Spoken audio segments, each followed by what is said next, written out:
The drought had already taken his cattle. Now it was coming for his pride. Thomas stood on his porch and looked out at a graveyard, not of men, but of a dream.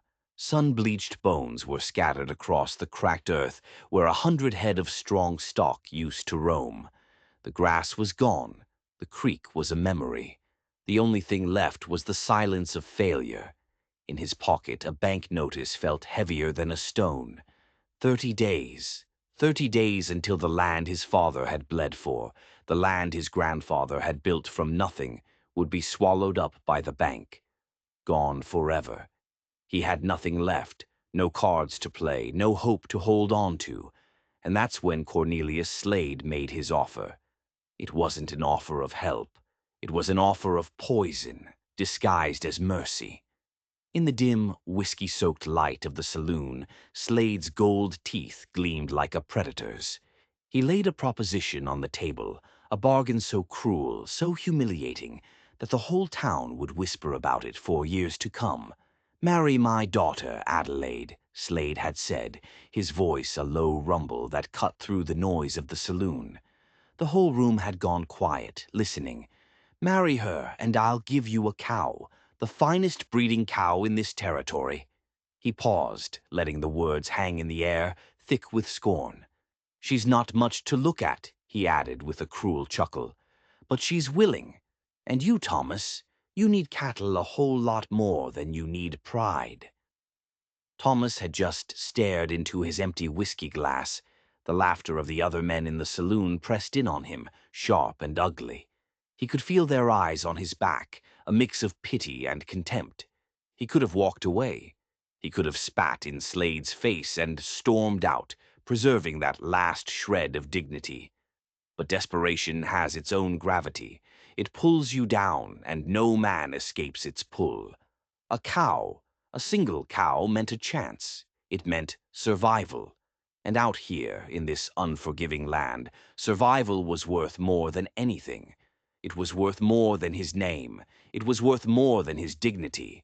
So he said yes, and now he was standing at the altar.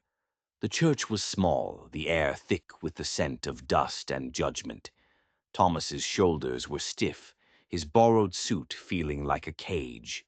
He could feel the eyes of his neighbors on him, their whispers like the rustle of dry leaves. They weren't watching a wedding. They were watching a man sell his soul. And then he saw her, Adelaide Quinn, his bride. She wasn't the fragile, ashamed creature he had pictured. The woman walking towards him was heavy-set, her blue dress straining at the seams, her dark hair pulled back so tight it looked painful. She moved with a strange, deliberate confidence that didn't fit the narrative. But it was her eyes that truly unnerved him. They weren't broken. They weren't resigned or shy. They were sharp, keen. They looked at him not as a groom, but as an obstacle. As he stood there at the altar, he had the distinct and terrifying feeling that he was the one being weighed, measured, and found wanting. The preacher's words were a meaningless drone, rolling past like dust on the wind. Thomas repeated the vows, his own voice sounding distant and hollow. For a cow, he thought, for a second chance.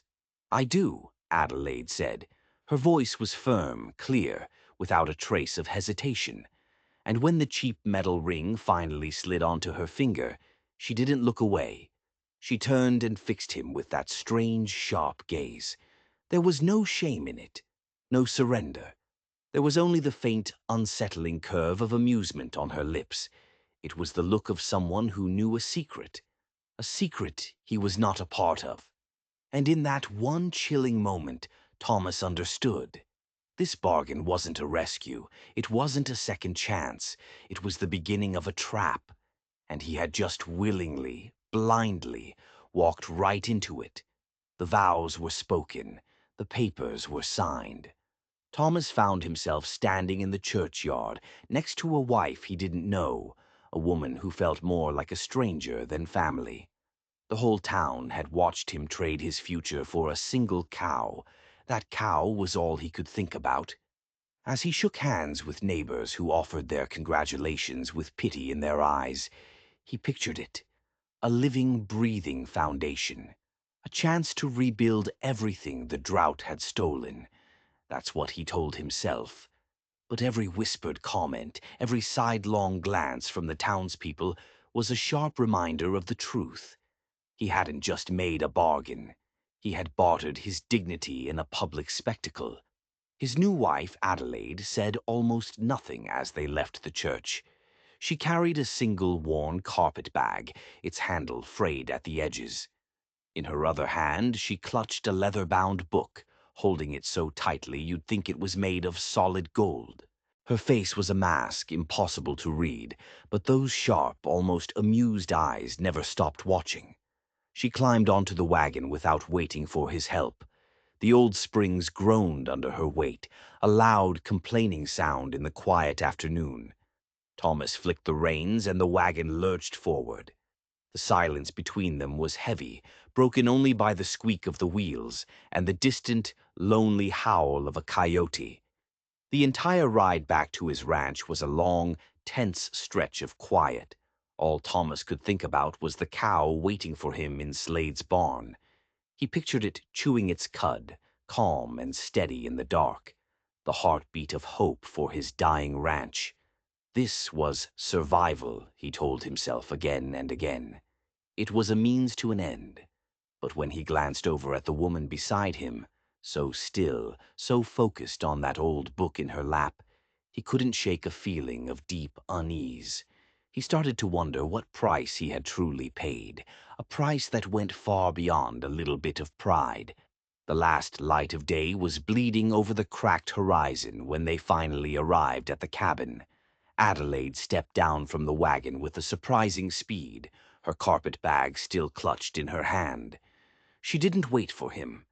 She didn't even look at the cabin. She just walked straight inside. Thomas tied up the horses and followed her in, his mind bracing for the stilted, awkward silence of a wedding night neither of them wanted. He expected her to be sitting at the small table, or perhaps unpacking her meager belongings. Instead, the sound of a key turning in a lock snapped the air taut. He froze, his hand on the doorknob. The small bedroom, his bedroom, suddenly felt like a cage. One door, one small window, and this heavy, unreadable woman was standing between him and any chance of escape. The candlelight threw restless, dancing shadows across the walls as she calmly pulled the curtain over the window, plunging the room into near darkness. Her movements were precise, deliberate. There was nothing shy or submissive about them. "What are you doing?" Thomas demanded, his voice tight. She didn't answer right away. Instead, she turned to face him, and her entire posture seemed to change. The meek, oversized figure from the altar was gone. In her place stood someone else entirely, someone stronger, someone dangerous. "Sit down," she said. Her voice was firm, commanding, leaving no room for argument. He hesitated, a cold prickle of fear crawling up the back of his neck. This was wrong. All of it was wrong. He should have never made this deal. Then she spoke again, and the words she said dropped like a stone in the still water of the room, shattering everything he thought he knew. "My name isn't Adelaide." Thomas just stared, unable to move, unable to breathe. She reached into her worn carpet bag and pulled out a thick roll of papers, setting them on the table with a slow, deliberate thud. The sound echoed in the silent cabin. "Adelaide Quinn died 2 years ago," the woman said, her voice now as cold and hard as iron. "My name is Catherine Walsh. Cornelia Slade needed someone to take her place, and I had my own reasons for agreeing." The firelight caught in her eyes, and he saw them for what they truly were. Not amused, not sharp. They were merciless.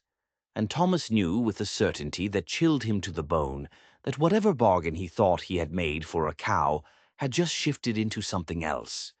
Something far, far more dangerous. His heart pounded against his ribs, a frantic drumbeat in the sudden, terrifying silence of the cabin. The woman, Catherine, unrolled the papers across the small wooden table. The candlelight flickered over her face, and in its wavering glow he saw no shame, no fear. He saw only an icy, unshakable resolve. "The real Adelaide," Catherine said, her voice even and sharp, "died of a fever 2 years ago. Or at least, that's the story Slade told everyone." Thomas felt like the floor had dropped out from under him. His bride wasn't his bride. She was a ghost, a phantom wearing a dead woman's name. A player in a dark and twisted drama he had just been forced into. Catherine's voice grew even sharper, laced with a venom that made his skin crawl. "Slade made me take her place because he needed a pawn. A way to get rid of his embarrassing, overweight daughter in a way that benefited him. But I had my own reasons for accepting his disgusting offer." Her gaze burned into him and he felt pinned in place. "Slade murdered my father." The words hit him like a physical blow. He stumbled back a step. "What are you saying?" "My father owned the water rights to Creek Canyon," she explained, her voice low and seething with a rage she had kept hidden for years. "Slade wanted them. He needed them to expand his own ranch. So he tampered with my father's saddle.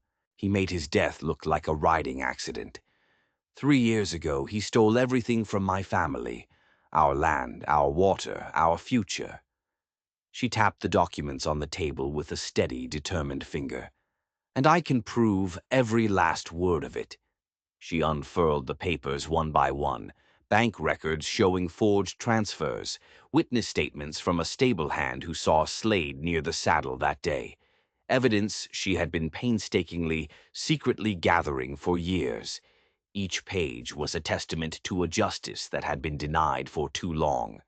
Thomas's throat was as dry as the dust outside.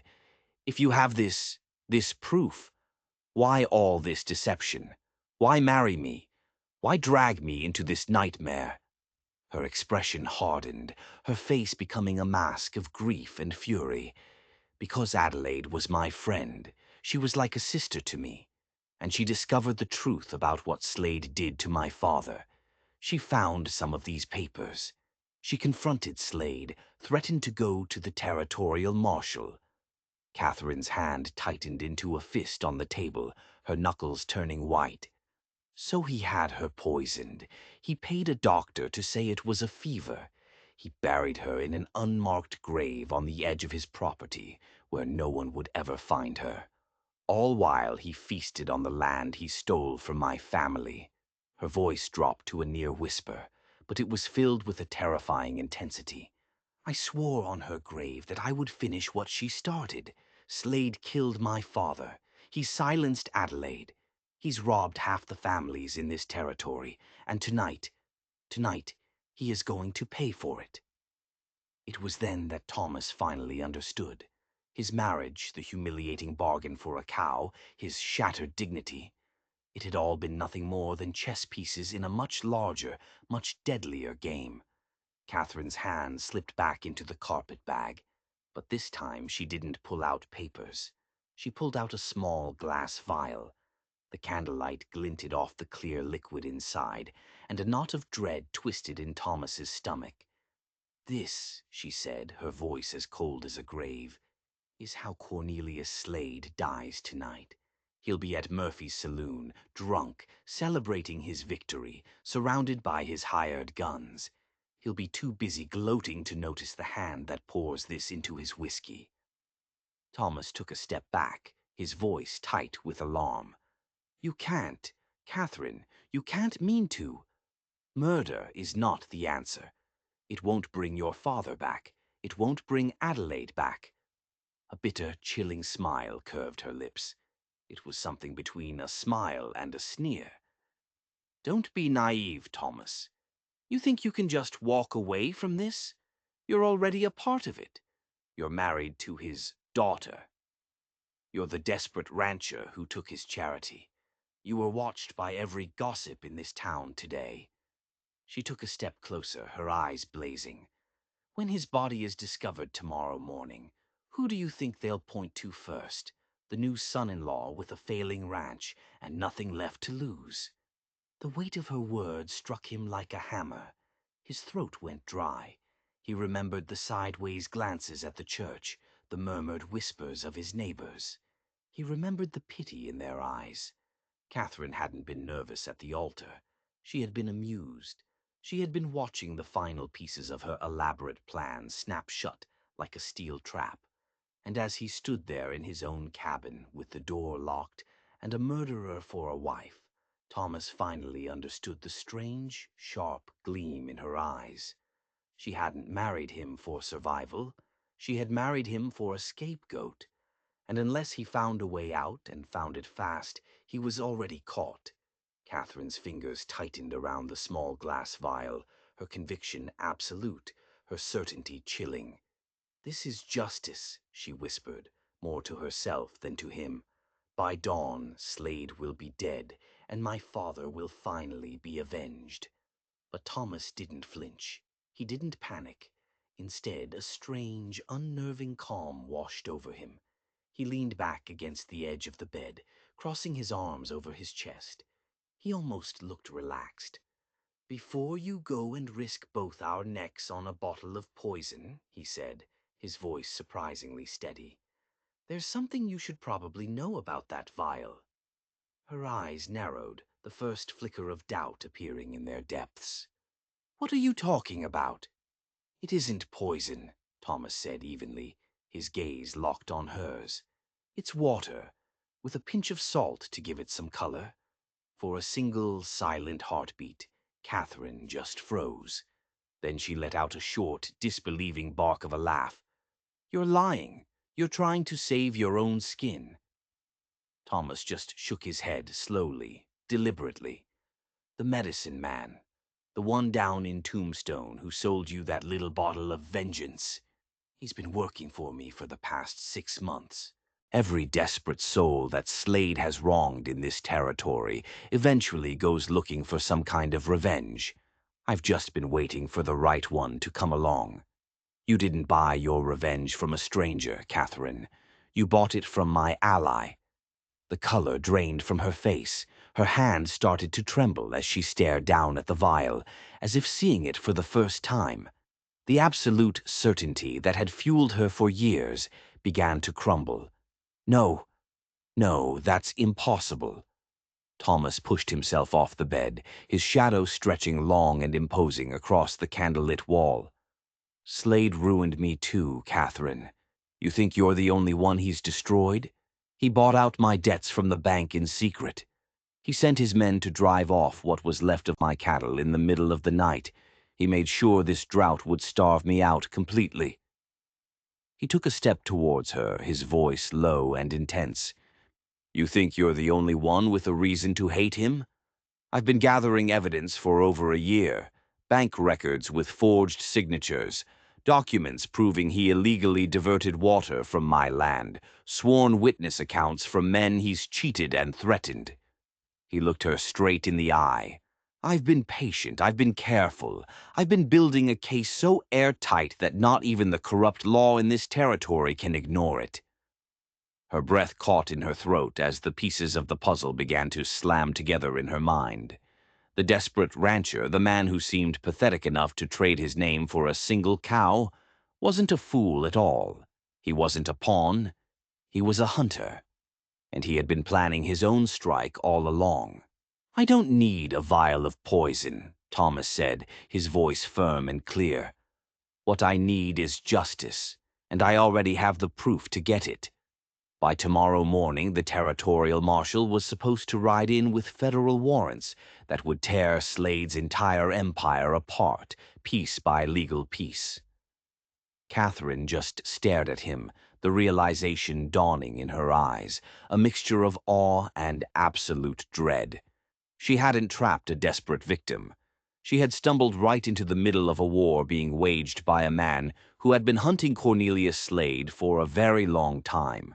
And now, their fates were tangled together in a way neither of them could have ever imagined.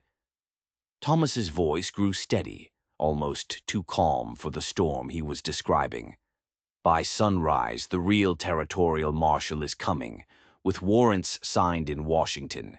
Slade won't see a noose right away. He'll see everything he's ever built stripped away from him, slow and legal. His land, his cattle, his reputation, his freedom. That's the kind of justice I've been preparing for him. Catherine's lips parted in disbelief. So, you've been using me, she whispered, her hand clutching the now useless vial of salt water. The fire that had fueled her vengeance for so long flickered, replaced by a wave of confusion and betrayal. You let me walk into this. You let me believe I held the weapon, when all along you were the one setting the trap. A flicker of something, regret maybe, passed through Thomas's eyes, though his words remained sharp. I didn't use you, Catherine. I didn't know it was you coming. Slade made us both his pawns. The difference is I've been patient. You came charging in with poison. I came prepared with proof. I thought that together we might actually have a chance to finish him for good. But before Catherine could process this, before she could even reply, a sound split the night air, the thunder of hoofbeats. Torches bobbed in the darkness beyond the single window, their orange glow weaving through the dry brush like angry serpents. At least 6 riders, armed and riding hard, and they were closing in on the cabin fast. Thomas's face hardened in an instant. No, he muttered, his calm demeanor vanishing as he moved to the window and peered out. It's too soon. In the flickering torchlight, he recognized the broad-shouldered silhouette at the front of the posse. It was Cornelius Slade himself, and his voice, dripping with venom and rage, carried over the pounding hooves. "Marsh!" Slade roared, his voice echoing across the barren land. "I know what you've been scheming. Come on out, or I'll burn this pathetic shack to the ground with both of you inside." Catherine's hand flew to her mouth, her eyes wide with pure terror. This wasn't the law. This wasn't careful, patient justice arriving at dawn. This was raw, unhinged vengeance, and it was carrying rifles and fire. Thomas grabbed his own weapon, his jaw set like stone. "The law might be coming tomorrow," he said, his voice grim and low. "But tonight, Slade comes for blood." With the thunder of hooves shaking the very foundations of the small cabin, their fragile, brand-new alliance was about to be tested. Not by secrets or lies, but by fire. Thomas moved with the speed Catherine hadn't seen before. He shoved the thick bundle of damning documents into her arms, the papers that held the key to everything. "The root cellar," he whispered, his voice urgent and low. "There's a hidden latch under the floorboards. Take these and wait. No matter what happens out here, those papers have to survive the night." Catherine shook her head, panic flashing in her eyes. "What about you? You can't face them alone." Thomas grabbed the rifle leaning by the door, his hand steady even as his heart hammered in his chest. "They came for me, Catherine. If I run now, Slade wins. He gets away with everything. Your father stays unavenged. My family's land stays stolen, and Adelaide's murder remains a secret buried in the dirt. I will not let that happen." Before she could argue, the pounding of hooves grew deafening. Slade's men swarmed the yard, their torches casting wild, dancing shadows against the walls of the cabin. At the center of them all sat Cornelius Slade, a torch held high in his hand, his face twisted into a feral snarl. And beside him rode another man. A man Catherine recognized instantly. It was the territorial marshal, Warren. But the smug, cruel smirk on his face told the real story. He wasn't here to serve justice. He was here to bury it. Slade's voice cracked across the night like a whip. "I know everything you've been planning, Marsh. Come out now and maybe we'll let you live long enough to see a rope." Thomas took a sharp breath, then did the last thing Catherine expected. He stepped out onto the porch. His rifle was at his side but angled towards the ground in a sign of non-aggression. He stood there and faced the 2 men who had poisoned every corner of his life. "Evening, Cornelius," Thomas said, his voice impossibly low and calm. "Congratulations on the wedding. Your daughter is quite something." Slade barked a cruel, ugly laugh. "Don't play games with me, boy. That fat sow in there isn't my daughter, and you know it. Now where is Catherine Walsh?" Thomas's jaw tightened, but his reply was pure iron. "Never heard of her. My wife Adelaide turned in early. It was a long day, you understand." That's when the corrupt Marshal Warren urged his horse forward, his badge glinting mockingly in the torchlight. "Enough games, Marsh. We know Catherine Walsh murdered the real Adelaide Quinn 2 years ago. We know she's been plotting her revenge, and we know you've been helping her." The words hung in the air, heavy and poisonous, twisting the truth into a ready-made noose to hang them both with. Inside the cabin, the betrayal hit Catherine like a blade to the chest. Her breath caught. Every piece of evidence Thomas had gathered, every witness he had carefully cultivated. Warren had been feeding it all directly to Slade. Their careful, patient trap wasn't a trap at all. It was just bait. And Slade had known about it the entire time. Slade grinned, his confidence swelling. "You're finished, Marsh. I have owned this territory for 20 years.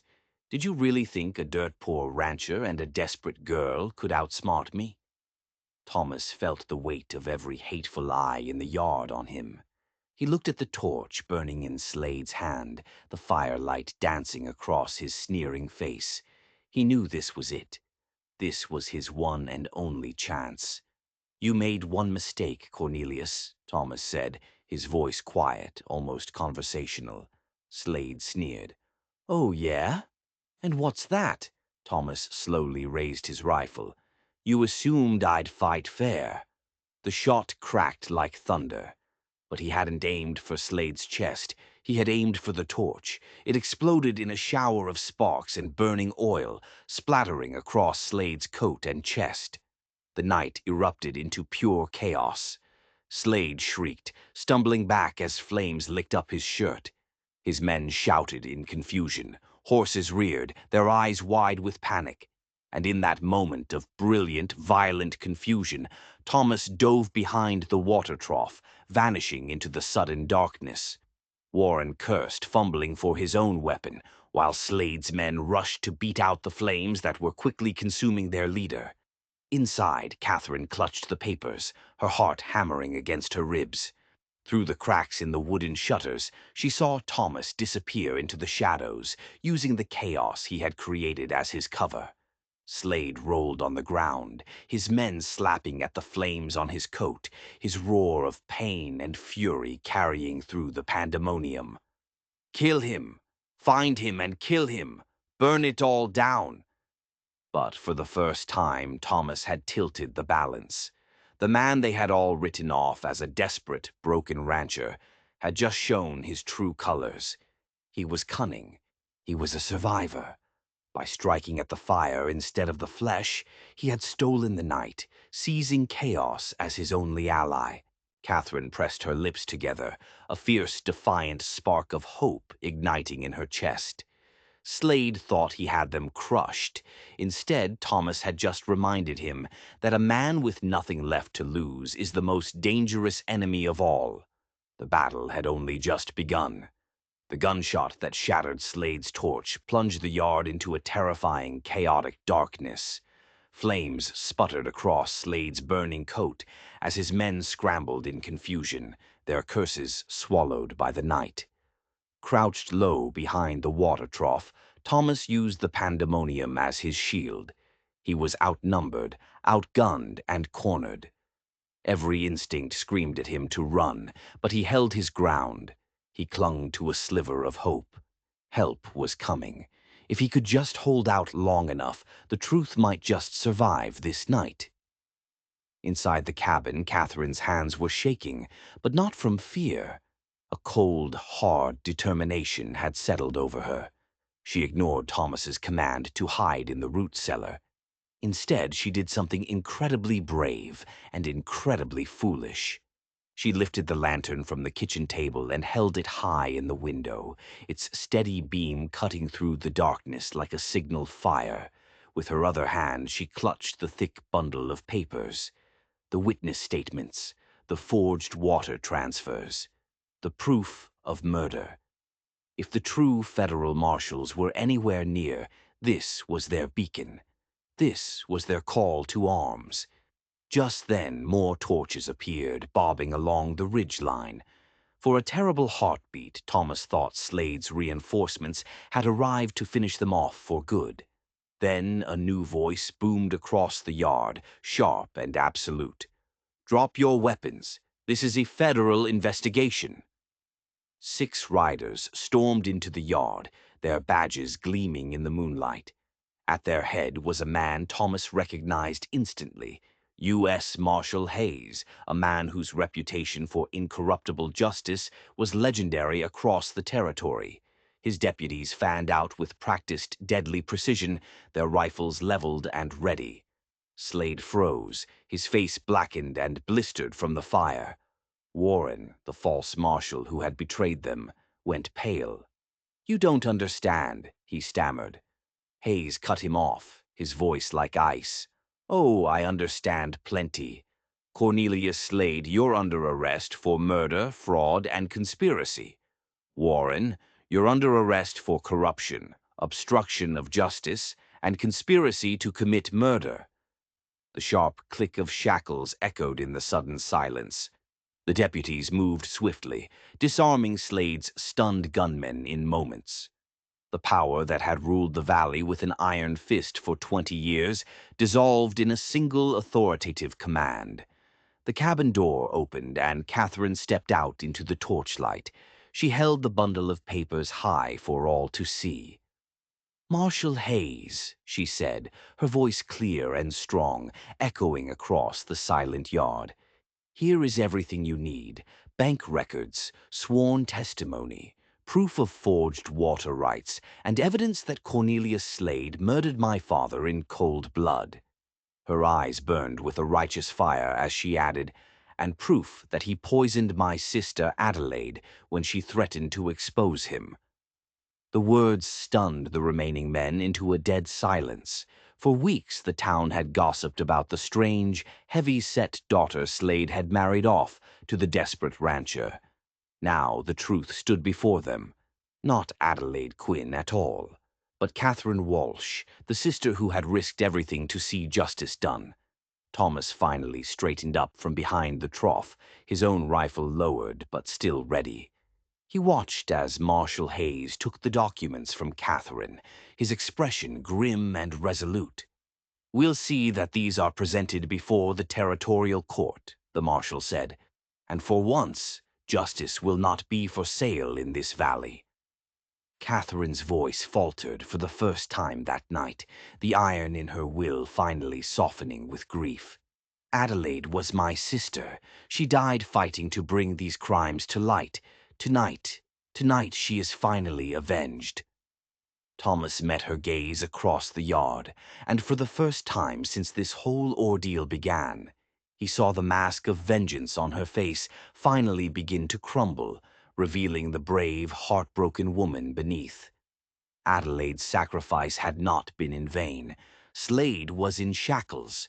The corrupt law was exposed, and for the first time in years, real, honest justice had finally come to the dry, cracked earth of the frontier. The night was far from over, but its outcome had already changed everything. Cornelius Slade's reign of terror ended not with a bang, but with the quiet click of iron shackles. Under the cold, unwavering gaze of Marshal Hayes, he and the corrupt Marshal Warren were dragged away, their empire of fraud and blood collapsing around them. For years, their names had been whispered like curses across the valley.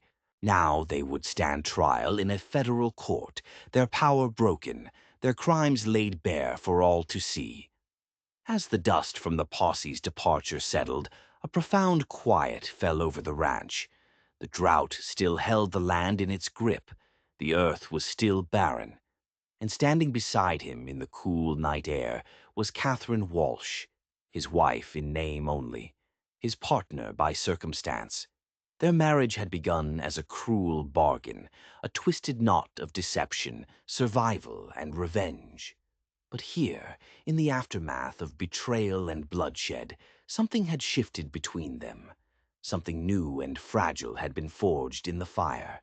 Catherine turned to him, her eyes no longer burning with the need for vengeance.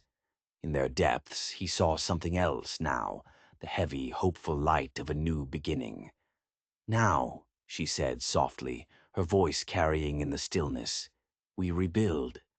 Thomas looked at her, then out at the dark, silent land that was still his. He nodded. Their bond was imperfect. It was unchosen. It was born from tragedy and lies. But from the ashes of all that ruin, it just might be the foundation for something real. What do you think their future holds? Will two broken people, bound together by a shared enemy, find a way to build a life from the dust? If you enjoyed this story of justice and redemption on the frontier, don't forget to like this video and subscribe for more tales from the wild heart of the world.